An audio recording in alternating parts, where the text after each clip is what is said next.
درخت سے چھوٹا بھیم آم توڑ کر دوستوں کو دیتا ہے۔ جگو بندر اپنے دوستوں کے لیے درخت سے کیلے توڑ کر لاتا ہے۔ یہ دیکھ کر دوست راجو کہتا ہے، میں بھی چھوٹا بھیم اور جگو جیسا تیز ہوتا تو کتنا مزہ آتا۔ اتنے میں اس کی دوست چٹکی کہتی ہے، راجو مجھے یقین ہے تمہاری خواہش ضرور پوری ہوگی۔ ایک بولنے والا درخت زمین سے باہر نکلتا ہے۔ درخت کہتا ہے، کسی نے میرا نام لیا، میں ہوں خواہش والا درخت، میرا ایک آم کھاؤ اور کچھ بھی مانگو، تمہاری خواہش پوری ہوگی۔ درخت نے آم پہلے راجو کو دیا اور بولا، کھاؤ۔ آم کھانے کے بعد راجو کہتا ہے، میری خواہش ہے کہ میں ہوا سے بھی تیز بن جاؤں۔ اب آم کھانے کے بعد جگو بندر بھی بولا، میں تو پنچھی کی طرح اڑنا چاہتا ہوں۔ اور پھر آم کھانے کے بعد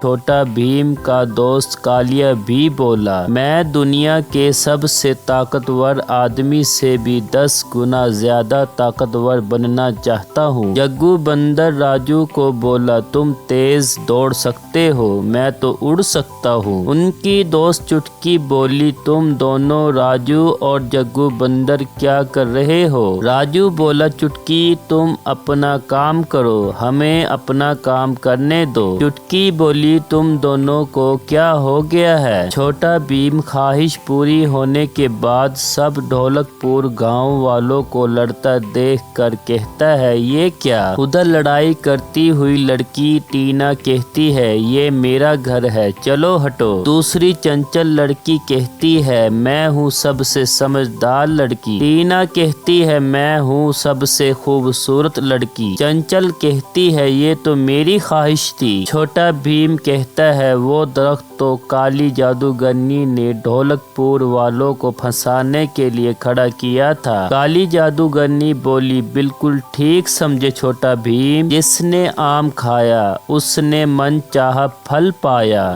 پر کھویا بہت کچھ۔ کالی جادوگرنی بولی، اب تو میں بننے والی ہوں ڈھولک پور کی رانی، کیا خوشبو ہے۔ مہاراج محل میں آم کو ہاتھ میں اٹھا کر کہتے ہیں۔ اتنے میں ایک سپاہی مہاراج کو کہتا ہے کہ یہ پھل کھانے سے آپ کی کوئی بھی خواہش پوری ہو سکتی ہے۔ مہاراج بولے، اچھا۔ مہاراج پھل کھانے ہی والے تھے، اچانک کالی جادوگرنی نے حملہ کر دیا۔ چھوٹا بھیم بولا، مہاراج۔ کالی جادوگرنی بولی، بہت دیر ہو چکی ہے چھوٹا بھیم، مہاراج نے کھو دی ہے اپنی ایک انمول چیز، اپنے ڈھولک پور کی وفاداری، وہ مجھے مل گئی ہے، وہ مجھے مل گئی ہے، میں ہوں یہاں کی رانی، مہارانی، سب سر جھکا کے کھڑے رہو۔ چھوٹا بھیم کہتا ہے، کبھی نہیں۔ اب چھوٹا بھیم سب دوستوں کو کہتا ہے، سب پہلے جیسے ہو جاؤ۔ کالی جادوگرنی کہتی ہے، اب میں تمہیں ایسا سبق سکھاؤں گی چھوٹا بھیم۔ یہ کہتی ہوئی اچانک کالی جادوگرنی اڑتی ہوئی پنجرے کے اندر چلی جاتی ہے اور کہتی ہے، ارے نہیں نہیں بچوں، یہ نہیں ہو سکتا، نہیں ہو سکتا۔ چٹکی فوراً پنجرے کا دروازہ بند کر دیتی ہے۔ مہاراج چھوٹا بھیم اور اس کے سب دوستوں کو شاباش دیتا ہے اور سپاہیوں کو کہتا ہے، اس کالی جادوگرنی کو کال کوٹری میں ڈال دو۔